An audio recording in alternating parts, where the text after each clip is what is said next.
침침해진 눈 이제 나이 탓으로만 돌려서는 안 되겠습니다. 최근 우리나라에서 가장 많이 늘어난 망막 질환 중 하나가 황반변성이라고 합니다. 네, 이 실명의 위험이 있기 때문에 막연하게 두려운 질환인데요. 이 막연함을 오늘 명확함으로 바꿔보겠습니다. 오늘의 주제 황반변성에 대해서 알려주실 분 모셨습니다. 영남대학교 병원 안과 사공민 교수님 함께합니다. 어서 오세요. 안녕하세요. 같이 나이를 먹어가는 동료들 사이에서도 눈 건강은 천차만별인 것 같습니다. 네. 스마트폰을 보는 거리에 따라서 자신감의 차이가 느껴지는데요. 교수님, 과연 이 노안에서 자유로울 수 있는 사람이 있을까요? 네, 모든 사람이 노화를 막을 수 없듯이 노안도 노화의 한 증상이기 때문에 완전히 막을 수는 없습니다. 보통 40대 중후반부터 노안이 시작되는 것으로 되어 있는데요. 노안이 오게 되면 가까운 거리의 사물을 잘 볼 수 없게 됩니다. 젊었을 때부터 시력이 좋던 분, 약간의 원시가 있던 분들은 더 심한 노안 증상을 겪게 되고요. 오히려 약간 경도의 근시가 있던 분들은 안경을 벗고 생활하게 되면 돋보기를 낀 효과가 있기 때문에 오히려 노안이 안 오는 것처럼 느낄 수도 있겠습니다. 네. 최근에 근거리 컴퓨터 작업이나 독서, 스마트폰을 많이 쓰는 분들은 또한 눈 피로도 증가하고 또 모양근의 어떤 피로도 증가하기 때문에 이러한 노안 증상이 더 빨리, 더 심하게 느껴지는 경우가 있겠습니다.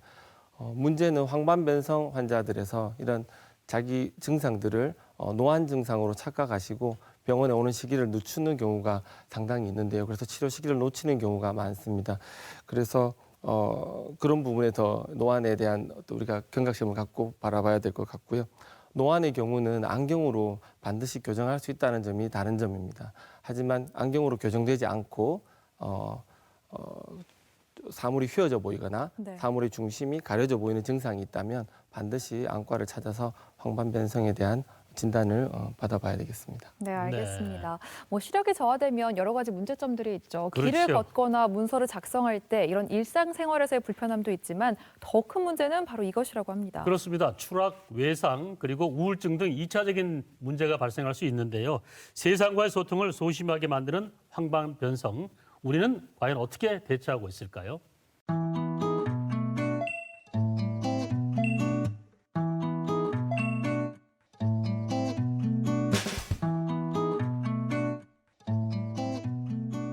전문가의 선택 황반변성에 대한 오해와 진실 OX로 체크해 보겠습니다.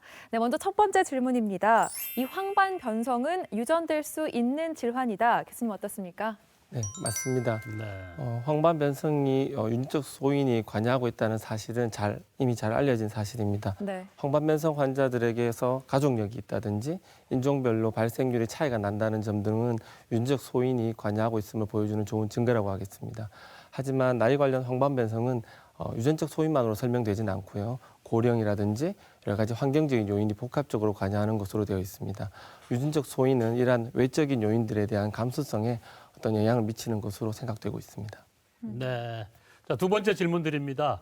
잠시 잘 안 보였더라도 시력이 다시 좋아지면 눈도 건강해진 것이다. 맞을 것 같습니다.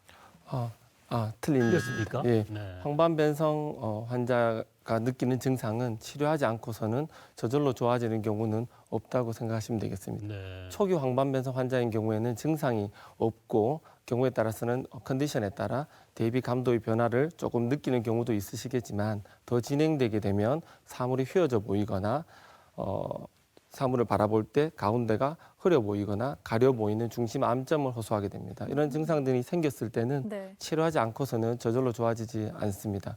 치료를 하더라도 어느 정도 호전되지 정상으로 돌아가는 것은 아니기 때문에 조기에 진단하고 꾸준히 치료하는 것이 황반변성에서 더욱더 강조되는 이유라고 하겠습니다. 네, 그럼 이제 마지막 질문 드리겠습니다. 이건 어떻습니까? 이 루테인이 등 건강기능식품을 많이 먹으면 많이 먹을수록 눈 건강이 좋아진다. 맞나요? 틀린 얘기입니다. 네. 네. 루테인은 황반 색소의 아주 중요한 물질이면 틀림없습니다. 그래서 실제로 황반에서 여러 가지 유해 물질로부터 눈을 보호하는, 시세포를 보호하는 데 아주 중요한 성분입니다. 하지만 이 성분을 많이 복용한다고 해서 황반의 기능이 더 좋아지거나 그렇지는 않습니다. 루테인은 우리 몸에서 만들어지지가 않기 때문에 반드시 음식을 통해 섭취를 해줘야 되는데요. 보통 황반변성 환자들에서 추천되는 용량은 루테인 같으면 10mg, 지아단틴 같으면 2mg 정도를 추천하고 있습니다. 이 정도 용량을 섭취하기 위해서는 식품을 통해서는 사실 어렵습니다. 네. 그래서 건강기능식품을 찾게 되는데 그때 너무 많은 용량을 드시게 되면 같이 포함되어 있는 비타민이나 미네랄을 과다 복용하게 됨으로써 그로 인한 부작용을 또 경험하실 수 있겠습니다. 네. 황반 변성에 대해서 간단한 거 몇 가지를 OX로 체크해 봤습니다. 최근 연예인들의 잇따른 황반 변성 진단 소식 때문에 눈 건강에 대한 관심이 더욱 높아진 것 같습니다. 아무래도 시력을 잃을 수가 있기 때문에 그렇겠죠. 그러니까요. 최근에 이처럼 실명에 이를 수 있는 질환의 발병률이 늘고 있어서 걱정스러운데요. 네. 어떻습니까, 교수님? 실제 어느 정도입니까? 실제 실명의 원인에는 3대 안 질환을 한번 살펴보면요. 황반변성이 있고 당뇨 망막병증이 있고 녹내장이 있습니다. 사실 후진국 같으면 각막 질환이라든지 여러 가지 백내장 같은 질환들이 원인이 되는 경우가 많습니다만 우리나라도 지금은 60세 이상 고령 장년층 환자들에서 실명의 가장 많은 원인이 황반변성이 차지하고 있습니다. 황반변성 환자들이 느끼는 가장 큰 어떤 두려움은 실명인데요. 실제로 미국의 한 연구에서 실명에 대한 두려움을 조사해 봤습니다. 모든 인종들에서 보면 인종에 관계없이 모든 환자들에서 암이나 에이즈와 거의 비슷한 정도의 실명에 대한 두려움을 느끼고 있는 것을 알 수가 있습니다. 실제로 우리나라 환자 인구 10만 명당 황반변성 환자 진료 현황을 보시면 50대부터 나이가 증가할수록 가파르게 증가하고 있는 것을 볼 수가 있습니다. 더불어 해가 거듭될수록 이런 황반변성 환자를 치료하기 위한 사회적 비용도 계속해서 증가되는 것을 보여주고 있습니다. 최근의 역학조사 결과를 보면 65세 이상 환자들 이상에서 황반변성의 유병률이 10% 정도로 보고가 되고 있고요. 75세 이상으로 좁혔을 땐 35% 정도까지도 얘기를 하고 있습니다. 네. 그중에 후기 황반변성, 적극적인 치료가 필요로 하는 후기 황반변성으로 진행된 경우는 65세 이상인 경우는 1, 2%, 75세 이상인 경우에는 4, 5%까지도 보고를 하고 있어서 우리가 조금 더 황반변성의 치료에 대해 관심을 갖고 지켜봐야 되는 이유라고 할 수 있겠습니다. 더불어 최근에 어떤 흡연이라든지 서구화된 식습관, 또 불규칙한 우리 운동 이런 걸 통해서 한참 사회적으로 활동할 연령대인 50, 60대 환자분들이 또한 가파르게 황반변성이 증가하고 있다는 점은 사회적으로도 큰 문제가 될 수 있는 부분이라고 생각됩니다. 예. 네, 이렇듯 그렇군요. 황반 변성 발병률이 증가하고 있는 추세입니다. 이렇게 황반은 크기가 굉장히 작지만 네. 그 역할은 작지 않다고 해요. 이 안구 속에서 황반이 지키고 있는 역할 어느 정도인가요? 네. 우리 눈을 앞쪽에서 들여다보면 이렇게 안저를 볼 수가 있는데요. 이 안저에서 이렇게 보이는 구조물이 망막이 되겠습니다. 이 망막에서 시세포가 가장 집중되어 있고 물체의 상이 실제로 포커스되는 부분이 황반이 되겠습니다. 실제로 우리 눈은 카메라에 비교해서 많이 얘기를 하는데 카메라의 렌즈에 해당하는 부분이 수정체가 되겠고요. 카메라의 필름에 해당하는 부분이 이 망막이 되겠습니다. 그 중에서도 가장 중요한 부분, 중심 부분이 황반이 되겠습니다. 황반이 실제로 우리 시력에서 90% 이상을 담당하고 있다고 생각하시면 되겠습니다. 네, 그렇군요. 자, 똑같은 시기에 황반변성 진단을 받더라도 사람에 따라서 시력 변화에 큰 차이가 있다고 하는데요. 황반변성이라는 진단명 속에서도 네. 심각성이 다른 다양한 질환들이 있겠죠. 네, 황반변성은 다음과 같은 여러 가지 종류가 있습니다. 가장 대표적인 것이 오늘 말씀드릴 나이, 고령화와 연관된 나이 관련 황반변성이 되겠습니다. 그 외에도 젊은 사람들에게서도 황반변성이 발생할 수 있겠는데요. 특히 고도근시가 있다든지 병적 근시가 있는 환자분들에게서는 근시 황반변성이 발생할 수 있고 그 외에 여러 가지 유전적인 소인이라든지 자외선의 영향으로도 황반변성이 발생할 수 있습니다. 특별히 원인이 정확하게 밝히기 어려운 경우에는 특발성 황반변성으로 진단하고 있습니다. 나이 관련 황반변성은 크게 시기와 형태에 따라 분류를 할 수 있는데요. 시기에 따라 초기, 중기, 후기로 나눌 수가 있겠고 형태에 따라 건성과 습성 황반변성으로 나눌 수 있겠습니다. 형태에 따른 분류에 따라 치료가 완전히 달라지기 때문에 이 질환에 대해서 조금만 관심이 있는 분이시라면 건성 황반변성과 습성 황반변성에 대한 내용은 한 번씩 들어보셨을 것으로 생각됩니다. 황반 변성은 여러 가지 노화에 의해서 노폐물이 신경에 쌓이게 되고 이로 인해서 망막의 저산소증을 초래하고 여러 가지 시세포의 변성이나 어떤 조직 손상을 초래하는 질환이 황반 변성이 되겠습니다. 건성 황반 변성은 이러한 변화에 의해서 망막 하에 노란색 침정물인 드루젠이라는 침착물이 쌓이는 단계가 되겠습니다.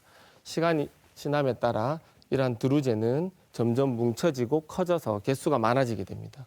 더 지나게 되면 시세포가 위축이 되면서 다음과 같은 위축성 병변으로 진행할 수도 있겠습니다. 경우에 따라서는 습성 황반 변성으로 진행할 수도 있겠는데요. 이 경우는 신생혈관이 자라 들어와서 정상적인 망막 세포를 손상시키고 파괴시키는 단계가 되겠습니다. 출혈과 부종을 일으켜서 그러한 손상과 파괴를 일으키게 되겠습니다. 건성 황반 변성 환자들은 실명 위험이 그러니까 심각한 실명 위험이 위험이 아주 높지는 않은데요. 네. 경과 중에 이러한 습성 황반 변성으로 바뀔 수가 있기 때문에 경과 관찰을 잘 하는 것이 중요하고요.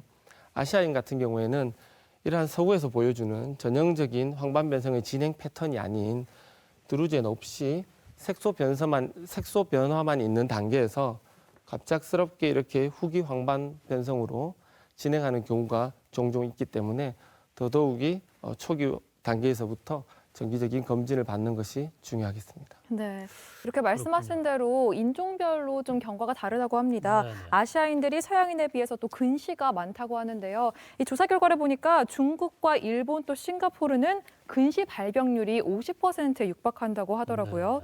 이 근시가 생기는 이유, 또 망막 질환에 미치는 영향까지 좀 알아보고 싶습니다. 눈을 둘러싸는 공막의 기계적인 강도가 약한 유전적 소인과 어떤 인종적인 차이가 있겠고요. 또 근거리 작업을 훨씬 더 많이 하는 어떤 환경적인 요인에 의해서 아시아인에서 고도근시의 유병률이 훨씬 더 높은 것 같습니다. 고도근시 환자 중에서 황반부가 확장되고 퇴행성 변화를 겪게 되는 경우를 변성근시로 따로 정의를 하고 있는데요. 쉽게 말씀드리면 풍선의 풍선에 바람을 불어넣을 때 원리와 같다고 하겠습니다. 병적 근시로 인해서 황반부가 확장되고 안축이 길어진 눈은 팽창된 풍선과 유사한데요. 네. 신경층이 얇아지면서 갈라지는 변화를 겪게 되고 이러한 갈라진 틈으로 신생혈관이 자라 들어와서 황반 변성을 일으키게 되겠습니다. 그 외에도 병적 근시 환자들은 망막 층간 분리라든지 황반 원곤과 같은 다양한 합병증을 일으킬 수 있기 때문에 정기적으로 안과 검사를 받는 것이 필요하겠습니다. 네, 황반 변성 말씀을 듣고 나니까 상당히 위험한 질환이 아닌가 생각이 드는데요. 네. 황반 변성 그리고 녹내장 같은 실명 위험까지 있는 질환들이 특히 위험한 이유가 노환이라는 질환에 가려져 가지고 네. 방치될 수 있다고 합니다. 황반 변성 놓쳐서는 안 될 증상과 발생 원인 어떤 게 있을까요? 네. 황반 변성의 증상을 보시면 초기 환자인 경우에는 네. 좀 전에도 말씀드렸지만 거의 증상이 없는 경우가 많습니다. 하지만 진행되게 되면 이렇게 사물이 휘어져 보이거나 더 진행하게 되면 가운데가 가려 보이거나 지워져 보이는 중심 암점을 호소하게 되겠습니다. 네. 하지만 양안이 비대칭으로 진행하거나 한쪽 눈만 진행하는 경우도 많기 때문에 그런 환자인 경우에는 이러한 증상들을 못 느끼는 경우도 많습니다. 그래서 반드시 한 눈씩 가리고 자가 검진 해보시는 것이 증상을 느끼는데 중요하겠습니다. 황반 변성의 원인은 아직 정확하게 알려져 있지는 않지만 나이가 즉 고령화가 가장 중요한 원인으로 생각되고 있습니다. 그 외에 여러 가지 환경적인 요인과 유전적인 요인이 복합적으로 작용하는 것으로 알려져 있고요.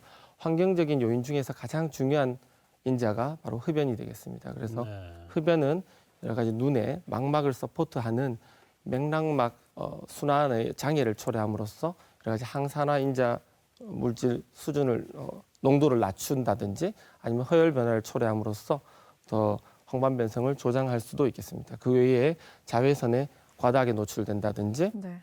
이런 고열량 고지방 식품을 반복해서 드신다든지 하는 것들도 위험 요인이 될 수 있겠고요. 그 외에 고혈압이라든지 심혈관 질환, 고지혈증과 같은 다양한 전신 질환들이 위험 요인이 될 수 있겠습니다. 여러 가지 면역이나 염증과 관계된 유전 인자들이 또한 원인이 되는 것으로 보고되고 있습니다. 네. 그렇군요. 그렇다면 교수님 이건 어떻습니까? 요즘에는 콘택트 렌즈 많이 그렇죠. 끼잖아요. 저도 지금 착용을 하고 있는데 이게 안구를 직접 덮기 때문에 망막에 상당한 손상을 줄 수도 있을 것 같습니다. 이건 어떤가요? 네, 콘택트 렌즈는 건성환이나 알러지와 같은 각막 문제를 초래하긴 하지만 황반변성과 같은 망막 질환과는 관련이 없습니다. 네, 그렇군요. 자, 그리고 시력이 손상되더라도 나머지 한쪽의 눈이 건강해야 생활에 문제가 없을 텐데요. 네. 황반변성이 양쪽 눈에 동시에 진행되거나 또 순차적으로 진행되는 그런 경우도 있습니까? 황반변성은 나이와 어떤 유전적인 요인이 복합적으로 관여하기 때문에 한눈에 발생하는 경우보다는 양안에 동시에 발생하는 경우가 많겠습니다. 하지만 그 진행에 있어서 비대칭으로 나타나는 경우가 많은데요. 네. 한쪽 눈의 황반변성을 앓고 있는 환자는 5년 내에 한 40~50%에서 반대쪽에도 황반변성이 발생하는 것으로 보고하고 있습니다. 그럼 결국 두 눈에 다 나타날 수 있다라는 말씀이세요? 알겠습니다. 그럴 위험이 아주 높다고 얘기 드릴 수 있겠습니다. 네.